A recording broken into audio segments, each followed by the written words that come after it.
Hi everyone, I'm Shire Cruz. I'm the Advocacy Associate with AAPI New Jersey. Thank you so much for joining us today. So we're gonna get started. We are essentially learning today community safety, but particularly how to do so in a protest. Yes, so this is our session outline. We'll go into welcome introduction. So if you haven't done so, please go ahead and check in the chat. Danielle said you could check in with your name, pronouns, location, or organization, or what would you like to learn today. And we'll also go into our current situation, our Know Your Rights training, which I think many of you have already taken, so we could definitely speed by through that. And then, of course, the actual protesting, like what do you need to know before you go? What happens during a protest? And what are some rules that you might think of when it comes to attending a mobilization? So by the end of this session, we should understand why it's important for us to protest, especially in our current political environment. We'll also be empowered to know our rights and when we encounter either ICE or police in mobilizations. And then last but not least, we'll also familiarize ourselves with some of the aspects that comes with protest safety and supporting our right to protest as a community.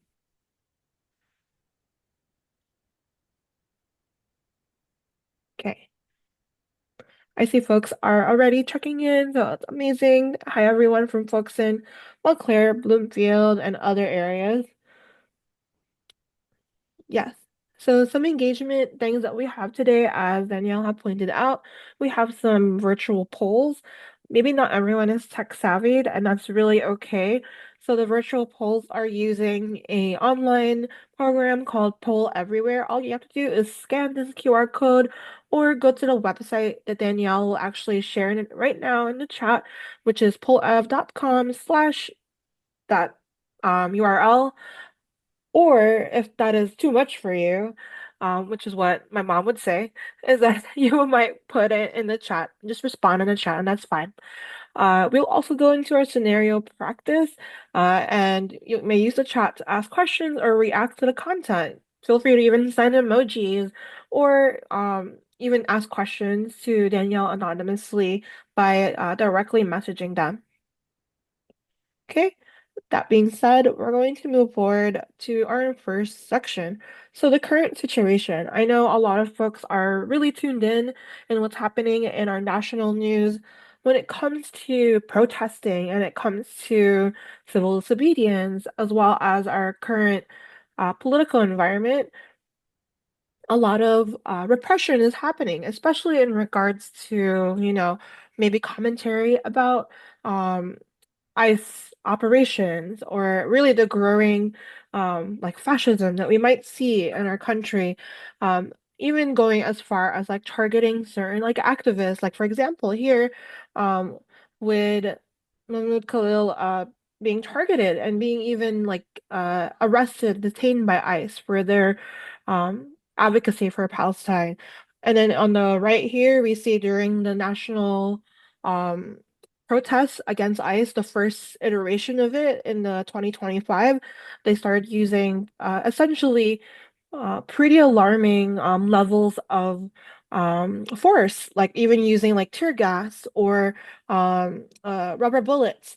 In the case of New Jersey, as we segue into more locally, we see also even our elected officials being targeted and arrested for their right to protest and ask questions when it comes to things that are definitely important in our community, such as ICE detention centers.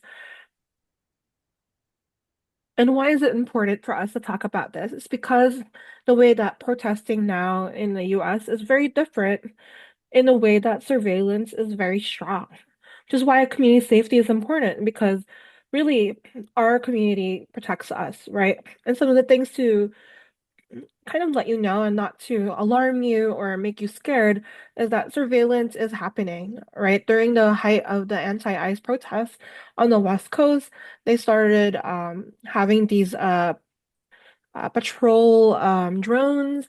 They also utilize things like Stingray, which is a type of military technology that disrupts phone towers. They also start using wiretap or facial recognition, uh, start using like AI to uncover like face masks or to detect faces in a crowd who has attended a protest and then use that technology to inform their database of people that they identify who are really asserting their constitutional right, but in their eyes are considered like, disruptors or whatnot. And in our New Jersey context, a lot is happening, especially on the front of immigration rights. We see, for example, LaMonica MacIver, the same time that Mayor Ras Baraka was arrested, was also part of that cohort that experienced police repression, and on top of that is being criminalized. Yes, we will have a recording. And we also see like New Jersey, like migrant jails, really targeting, irregardless of your status. The ICE detention is no longer about legality. Really, it's really filling bodies in our detention centers, and mainly because these places are making money. And how are they related? Because a lot of our community members are already actively protesting against the reopening of certain detention centers, or even the opening of new ones, like in Roxbury, where even our current governor was sued by the Trump administration in regards to her executive order to ban ICE from state property. So we really see our rights, not only our right to protest, our right to assembly, our freedom of speech, and among other things, being actively attacked and repressed. So what does that mean? And why is it important for us, right? I know that was like a lot, and I know I tend to be the one who does a lot of doom scrolling, which is like I go through like all these new articles and it makes me feel some type of way. So in one word or more, how are you feeling about the current situation nationally or in your community? And you could put it in the chat, or you could put it in the poll everywhere. So I see people are feeling energized, right? That's really great. It means people are feeling agitated as opposed to the hopelessness. I see people are feeling distraught. There's some like energy, really honing into our community. So thank you so much for participating. I'm gonna give last second just in case anyone wants to try participating in the chat. Okay. All right. And we'll go into our next section. Yes, so our know our rights. Um, what is important to know though is even though we are experiencing a massive sort of dismissal of our rights, it's really important to assert it because part of it is also collective action, which we'll go into in a few minutes.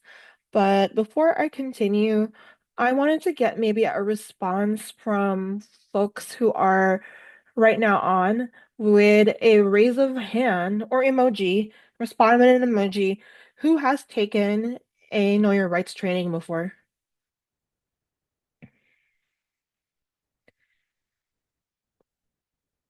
I see thumbs up from Danielle, or you could use the chat. I see from Ina.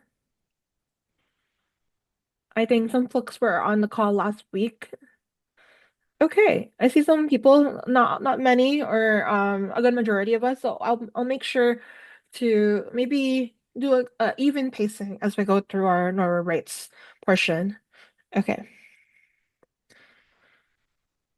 So we had divided this portion in different scenarios where you might encounter ICE or police. So as folks already know, these are some of the phrases you can say where you're on the street and you encounter police or ICE, especially in random stopping or random search or search and seizures, or oftentimes in our everyday lives, even commuting on the subway. So you can say, "Why did you stop me?" You could also say, am I being detained? And you could say, am I free to go? You can even ask because oftentimes we think that police is the only one or ICE that could ask questions. We ourselves could ask questions like, officer, what is your name and badge number? You can also say, I choose to remain silent. And in the case that they ask for your items, your bag, even your ID, you could say, I do not consent to this search. In the case of constantly being asked questions, even though they're ignoring your all these phrases, you can loop back. Just always ask. If they keep, they might say things like, "Oh, we're just doing routine stops," or we're not, we're stopping everyone." You can just go along your way if you just answer these questions. Don't answer any of their questions. Police are allowed to lie. So always loop back to, am I being detained? Am I free to go? It's going to be annoying.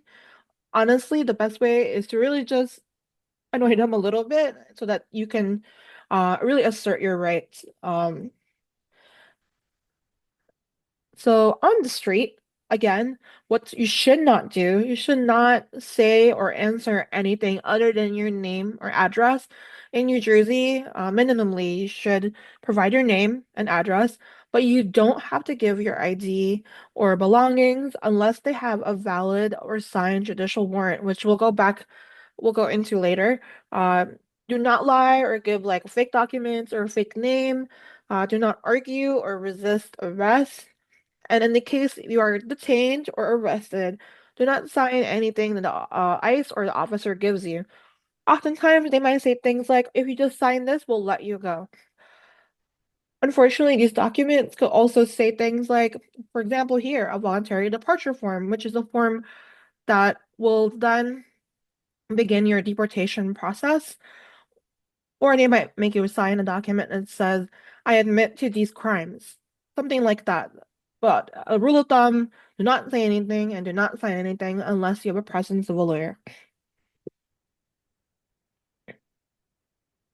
Now, at home, so do not open the door unless they have a valid signed judicial warrant. Even then, you could actually ask them to slip the valid signed judicial warrant under the door.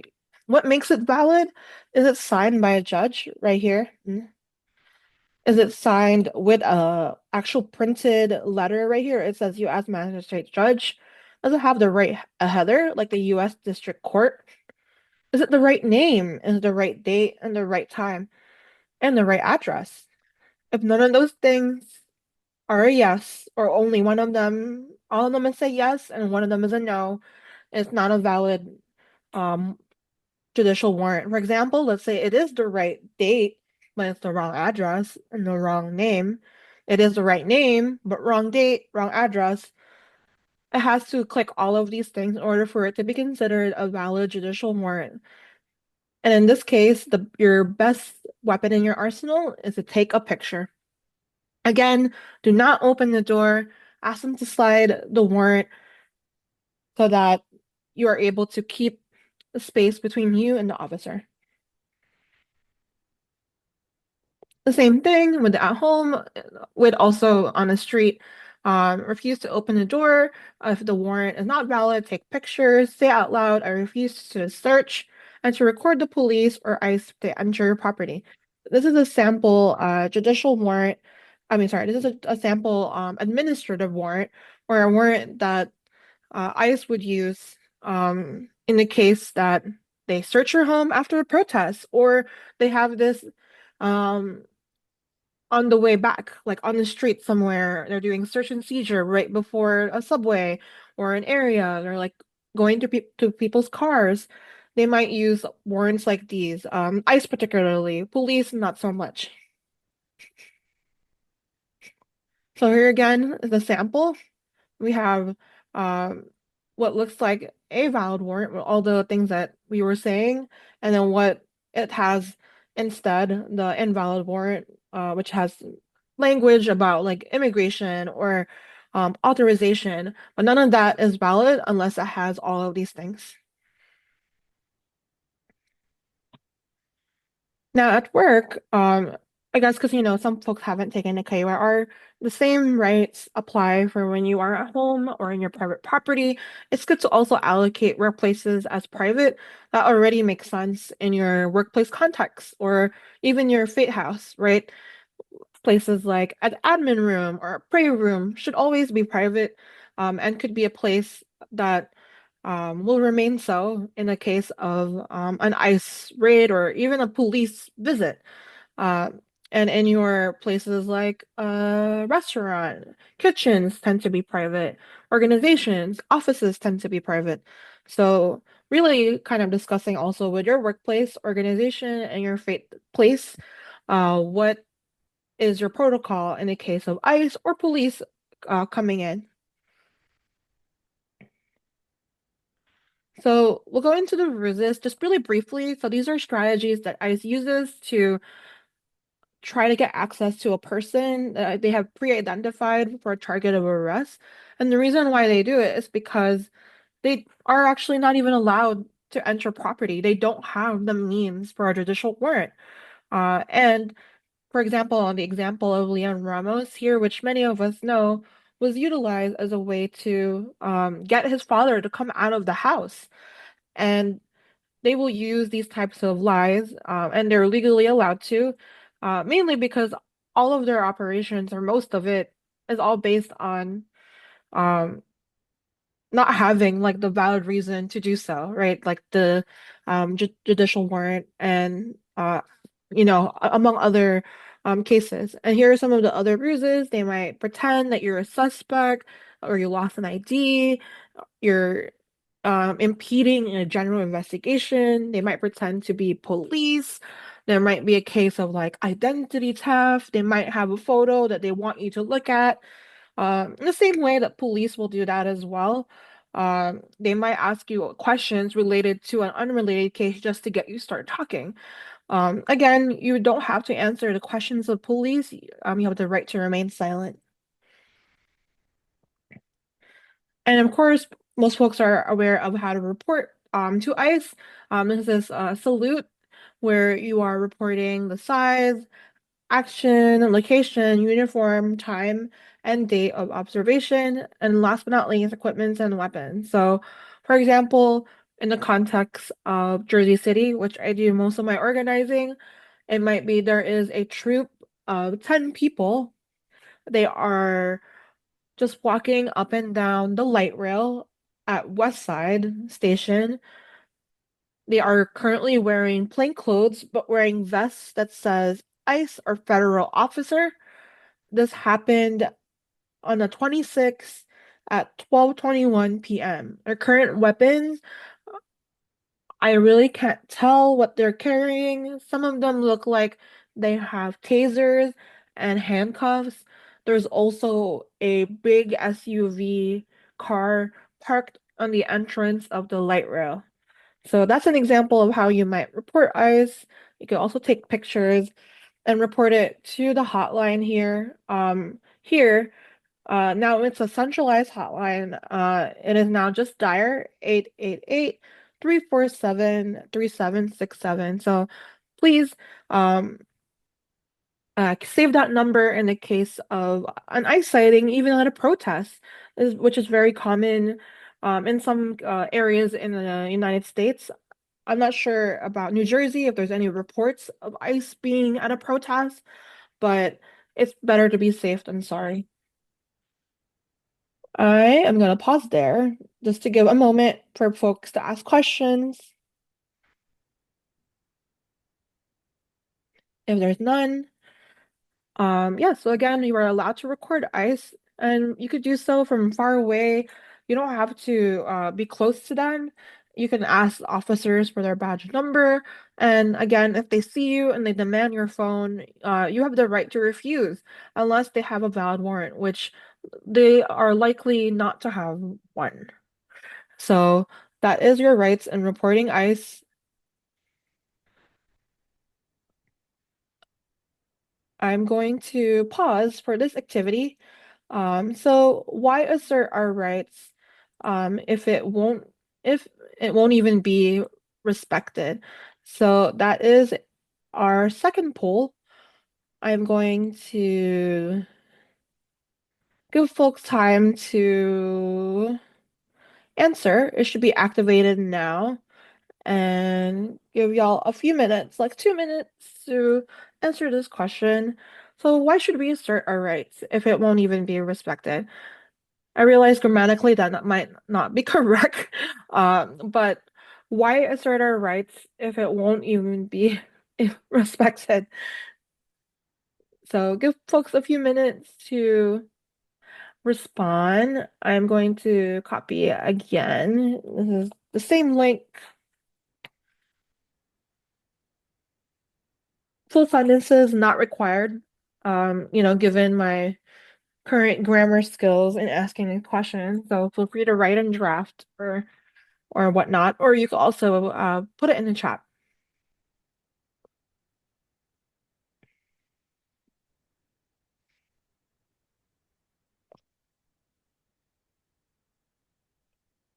Or you can unmute. That's also a option if you prefer to just talk out loud. Yeah, so folks said can help with a legal defense. That is true. For future legal defense, that's a lot. Yes, that definitely helps us assert our ability to fight in the aftermath so that people recording have a clear record of rights violation to cause ICE to think twice. That's right. Thank you, everyone. I'm gonna give like a last 30 seconds to let maybe one more person respond. If not, we're gonna move on to the protest portion. Okay. All right. And thank you so much. Because like what folks are saying, yes, of course the legal action is really important, but our rights are only as strong as our collective action, which is why we engage in protesting. So, in protesting, and in my experience, there are different types of risk levels. So, there are high, medium, and low. Highest is the likelihood of arrest and or violent confrontation with the police or ICE. Medium is a lesser likelihood of arrest or violent confrontation with, again, police or ICE. And last but not least, low is the least likelihood of arrest or violent confrontation. I have here some examples of actual pictures from different scenarios or different protests or different mobilizations. So, based on that definition, which one is the low risk level? Is it A, neighborhood protests against ICE, B, activists disrupt panel by dictator's son, or C, local village for murdered Asian American woman Victoria Lee? A, B, or C? Which of this is the lowest risk level? You could put it in the chat because I don't have a poll for that.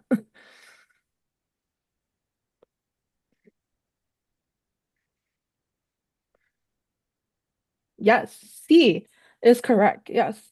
What about which one is the high risk? A or B? Highest likelihood of arrest and violent confrontation. Uh-huh. People are saying B, which is correct. And then A will be the medium. So as much as we have all these risk levels, yes, definitely in a ideal world, this is what it would be a line or definition. But unfortunately, in my experience, and of course in others on this Zoom and nationally, it's really not us that escalates the situation to violence and arrests. In some cases, of course, in like a high risk where your goal is to get arrested, of course, that's expected. But even in medium and low, it's usually police that escalate the violence or escalate to confrontation, given the history of what police was, right? Historically, they find their roots in like the history of um, slave catchers enforcing like property rights, enforcing like repression from like local government. So the reason why we do community safety and safety in our protests from ourselves is for that very reason. It's for us to protect our rights to express um, Yes. So before you go, there are a few things that you should know that will help with when you're protesting. So first one is digital security. So it's really important, I think even beyond protesting, that you actually turn off your bio data and location. This is in the event of the protest, but in general, you should not use bio data to open your phone. Mainly because police has been reported to use it to get into people's phones. They would just flash it, um, against the person they just arrested, grab their thumb and thumbprint it and open their phone. So it's really important that you turn off any way that bio data is accessible to your phone. In the cases of a high risk protest, again, you wouldn't, it's up to the judgment of your group or yourself how heightened you feel like your digital security should be. In the case of a higher risk protest, you might decide to turn off your location, even turn off your phone, or consider using Signal, which is an encrypted messaging app. Now, in terms of transportation, you might consider, well, how would you get there? Who would you go with? And where will you park your car if you're driving? It's great to park your car far away from where the protests will end, or if there's a march, just so that you have a distance between you and the mobilization. Now, in terms of clothing, again, based on the risk level that we went over, you might not need to do any of these things, but let's say that you are deciding to do a direct action. And in my experience, that means you are planning to get arrested or you are in the proximity of somebody that is planning to do so, but you're not part of it. It's better to wear like, nondescript clothing, like generic clothing, nothing with brands or organizations. But if you're going through like a very medium risk, low risk, just wear clothing appropriate to the weather. And then of course the protocol is again really depending on the risk level. You may need a home base. A home base is a person that would um, have everyone's like emergency contacts, their names, and then they would, in the case of you being arrested or something happens and people are delayed in getting home, it doesn't even have to be an arrest. That person would then call your emergency contact and say, "Hi, Shira is delayed because there is a traffic or they're blocking the exit. Just letting you know that she's okay. I will call you back with updates." That is what the home base would do. They are usually people at home, literally. You could definitely write or memorize the number somewhere in the case again of an arrest. Gonna pause again. I know it's a lot. Um, so now we're gonna get into the actual going into the protest. Are you leading the protest or are you joining it? So, what is the risk level of the protests? And are there any community safety marshals? And I spelled marshal wrong. Safety marshals with one L. So, all three of those questions are questions you might ask when you are planning or joining a protest. Again, depending on the risk level, right? In a high to medium risk level, these are some roles that you should consider having. So you should have a tactical lead. That's usually three people that would lead the overall protest or contingent. Let's say you're joining a massive No Kings protest or a massive ice out of our neighborhood protest where there's like 1,000 to 2,000 people and you are deciding to bring your organization or your neighborhood community to go together and there's like 50 of you or like 30 or even just 10. You need someone that will call the shots when things go south or where you would meet if everyone's dispersed and separated. This person is the tactical lead. Now, if you are leading a protest, a big one, it really is important to have a legal observer. These are people who neutrally document interactions between the protesters and law enforcement. These people do not participate in the protest. They often just take pictures. They have an official, like, legal observer hat. Like, literally, some of them wear hats or vests or anything that identifies that they are not part of the protests or the police. They are there to just document the interaction for later on, like people are saying, like legal action. And then my favorite group, the health and wellness team. So these folks are taking care of the well-being of the protesters by having waters, snacks, drinks. In the Filipino movement, this often does fall on the nurses. You don't have to have like medical trained professionals, but it just helps to have people who know how to conduct first aid training or having that training also for health and wellness team. And then last but not least, which we'll go in a little bit more deeper, is the security team.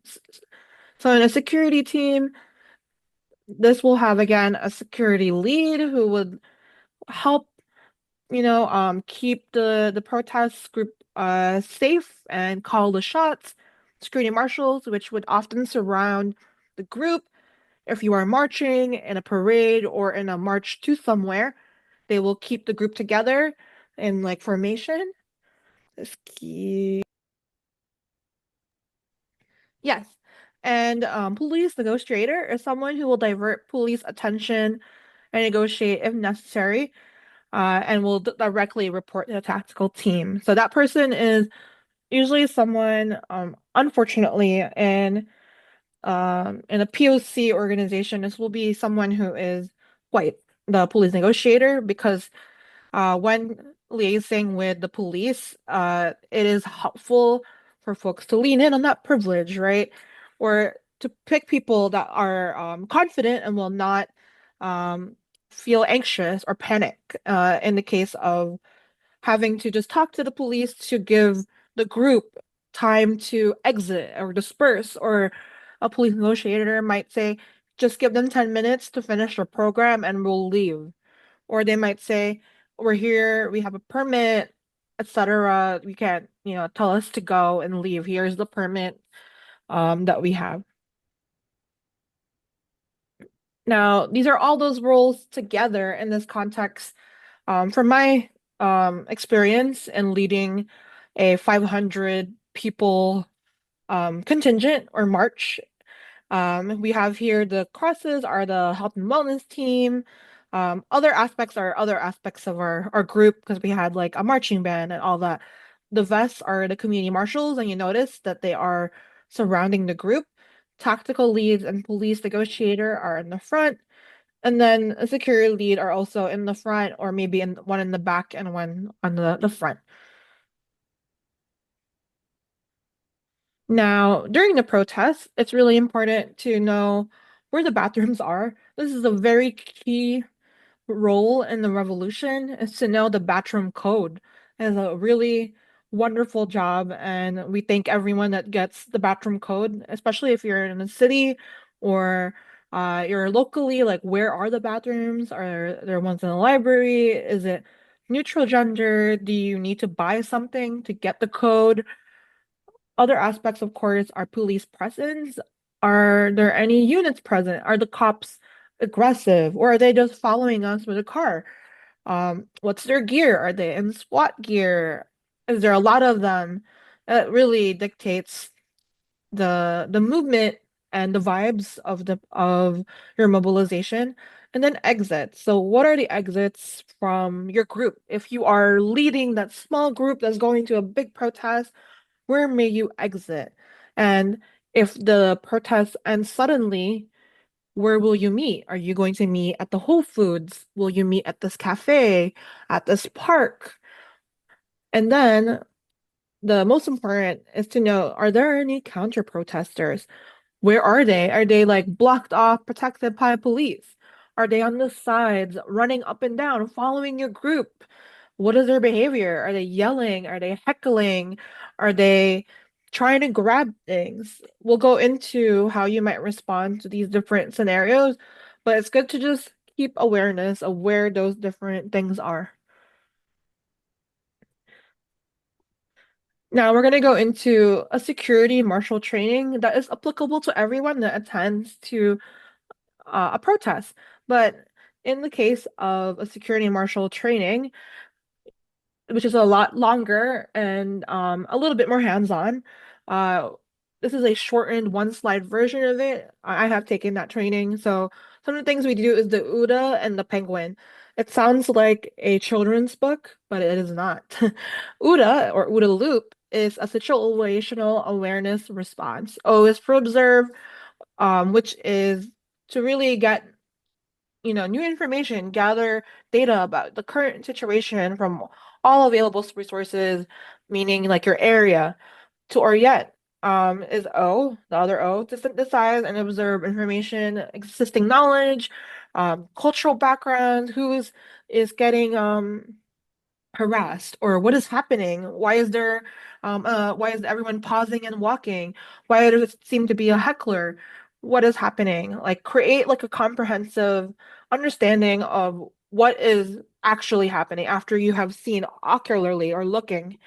And then is to decide, based on those two information, observe and orient, what should be the course of action based on the orientation and what you've observed, and then act.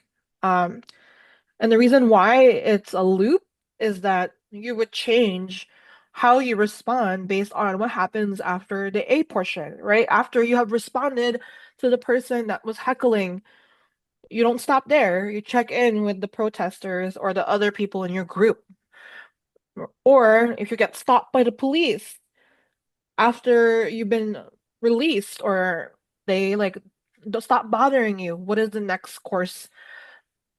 That is what the OODA loop is. Why you keep looping until the situation has dissipated. And then the penguin, which is my favorite, it's basically a non-escalatory stance. Like a penguin. Literally, the context of this picture is this is a picture of me and as a security marshal at an escalation from counter-protestors invading the protests, like being very violent and like really trying to get to our group. And that is me actually holding hand with somebody because we're now engaging in a hand holding penguin style where we're pushing people away from the group. But that's essentially what it is, to look present and supportive, speak to where folks are at, calm and firm voice, a neutral posture, and you're aware of your surroundings, which are these things. Though, so you might be like this, like let's say someone is heckling, and you're like, your biggest way, really even part of not in this training, but the one of the 5Ds in bystander intervention is distract. And that is a weapon of the martial training, is to distract people, because what they hope to get when they're heckling is the attention of the whole group away from what is happening in the protest. So oftentimes, as a penguin security marshal, we will just usher the person, block their view of the stage or the speaker, as go eye to eye, not necessarily yelling at them or being escalatory. You would be like, "What's happening? Are you okay?" They're just speaking. Like you would say, "You need to back up. They have a program right now. What's happening?" And it's really like depends also on the person. If the person is obviously cursing, then you would definitely change your demeanor and how you might respond. But if they seem like they're the type that would be able to be pushed back just by those kind of questions, then you can definitely start with that. But if they're aggressive, then you change your stance. You could be like, you're like, back up. They're just having a protest. What are you doing? Blah blah blah, like that. And then you should also have people with you, which is in this case the person I'm holding hands with. Okay, so we are now on our practice scenarios. Um, I know that was a lot, and if there's any questions, I'm gonna pause before we go into our practice scenarios.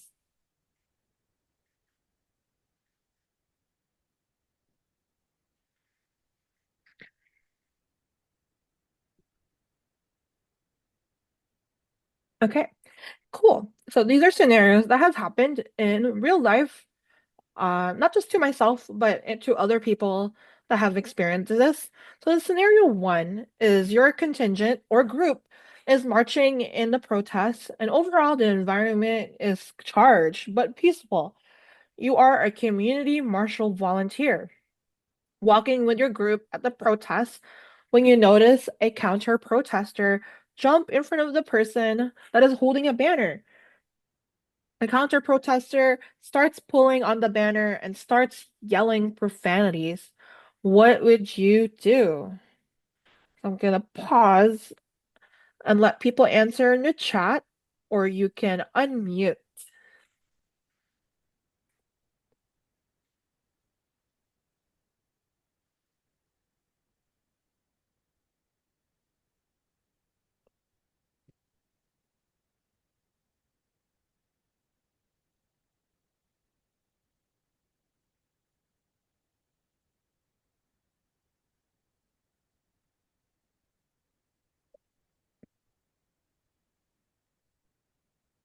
I think folks are typing in.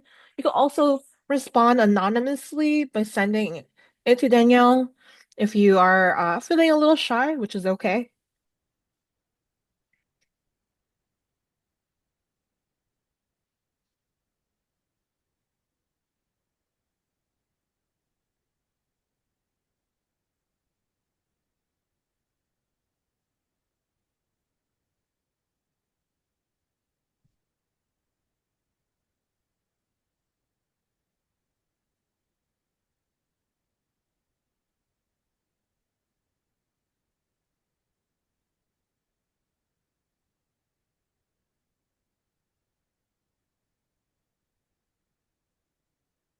People are feeling a little shy, and that is okay.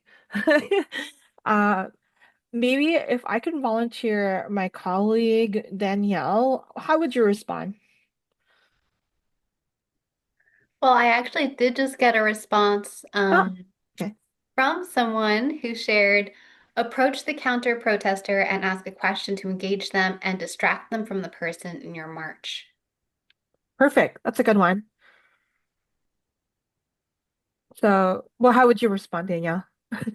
Oh, yes. How would I respond? I would also go for distract.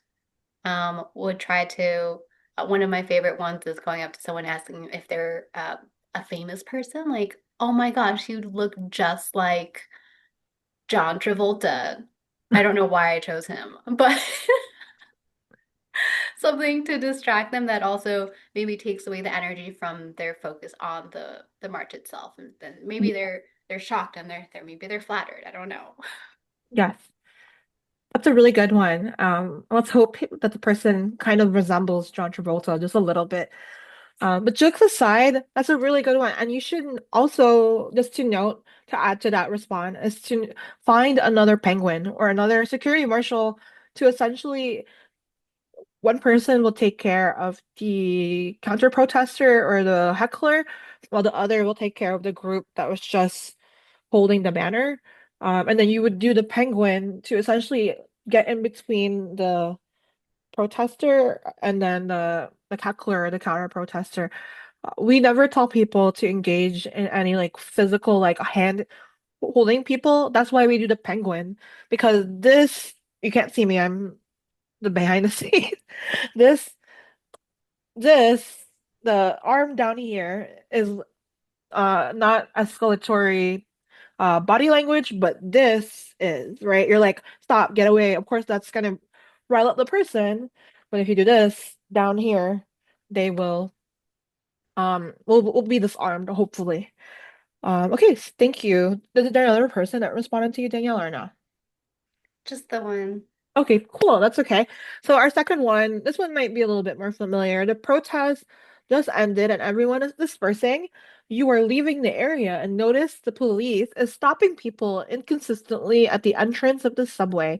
There is no other entrance for the subway line you are trying to take.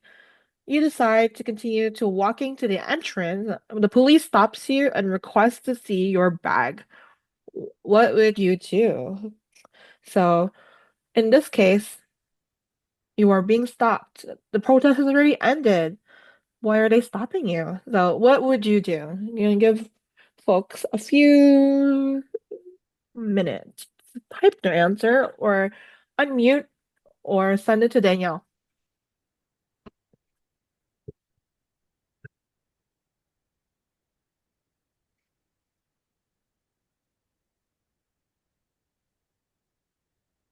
Yes, I said folks saying say they do not consent to the search.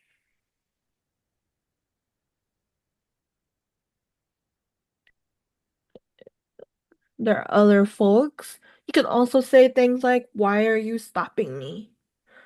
And they might say things like, "Oh, it's routine checkup." And then you could definitely say, "Well, I don't consent to the search." And they might keep saying, "Oh, well, this is just for everyone. We're not really doing anything bad. We're," if they're really nice, by the way. A lot of my scenarios often have nice law enforcement. So they might actually use a different way of talking. My experience, it would be like, "Hey, are you why are you interfering in police investigation? I could charge you for obstructing justice. Uh, and look at this line right behind you. If you just move along, let me look at your bags, we can go." Your answer to that is always, "Am I being detained? Do you have a warrant?" And you can also flip it back on them and say, "Well, you are keeping them here, not me, because you are doing these, you know, stop and seizure arrests." So those are good questions. And as we close out, it is now 12:50. I want to give time just in case there's any questions. But before we close out to a Q&A, we're gonna engage in a breathing exercise because that was definitely a lot. This is a way to ground ourselves, and for folks that have attended the last training, this is pretty straightforward. It's called the Take Five. Take five because you are taking almost like 5 seconds or so to breathe, and you're using your five fingers or really anything actually in your vicinity. Could be a tree, could be a window, a door, a laptop, um, whatever it is in your accessible environment, and you're going to trace it. So every time it goes up, you inhale, and every time you go down, exhale.